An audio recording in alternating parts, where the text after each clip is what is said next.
Want to make your volleys better? Me too. Come with me. Why don't we go over here? We'll go up near the net, and we're going to see if we can do some things to make your volleys better. Okay. Sorry about that. Looks good. Okay. Got my trusty Maxima Vanguard here. All right, so think about our volleys. What do we need to do when we volley? Well, we got to hit the ball in the center of the paddle. We know that. We'd like to have a forward impact point, because if you can make contact out front between your body and the net, it's a lot easier to have that hit be really sort of stable and comfortable. What else should we think about? Maybe we should think about the different kinds of sensations that we use, the different kinds of feelings we have when we hit these volleys, because not all volleys are the same. So let's think about it. What are some different sensations when we have on volley? Well, one of the sensations could be almost like you're catching the ball on the paddle.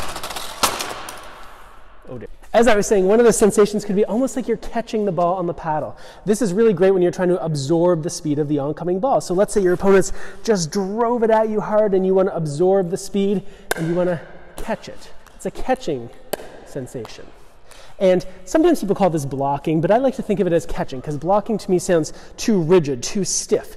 Here we can catch, we can absorb. There's an element of touch and feel to it. So when your opponents are driving the ball at you, or if they're close and they're flicking at you fast, see if you can get kind of a catching sensation. That'll help you to remove the speed of the ball.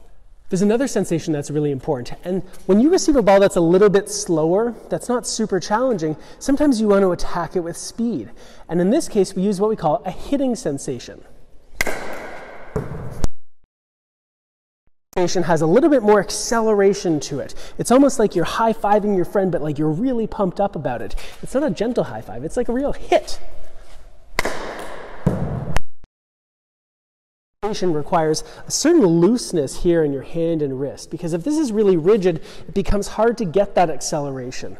I need this to move quickly, and muscles and joints that are a little more relaxed, a little looser, they're able to move quicker. So it's really important that when you get that ball, that you're not thinking about being really stiff and rigid, right? But instead you're being relaxed, you're hitting, you're high-fiving your friend in a really... All right, now there's one more sensation that we should talk about. You know how sometimes when you're playing and you get a ball that's kind of marginal, it's not obviously high and slow that you can hit, and it's not a ball that you're going to necessarily catch. It's sort of an in-between. And these tend to be balls that are at or just below net height. And what we want to do is we want to kind of push it back deep. We're not trying to win the point with this shot. We're just trying to sort of push it back deep so our opponents can't come in and keep attacking. And in this case, the sensation we can think about really is a pushing feeling, a pushing sensation. So when that ball comes here, I push.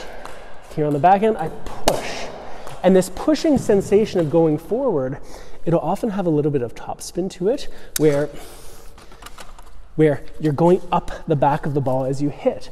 But either way, that's not the key thing here. The key thing here is that it's a pushing feeling. So you're pushing, you're pushing, you're pushing.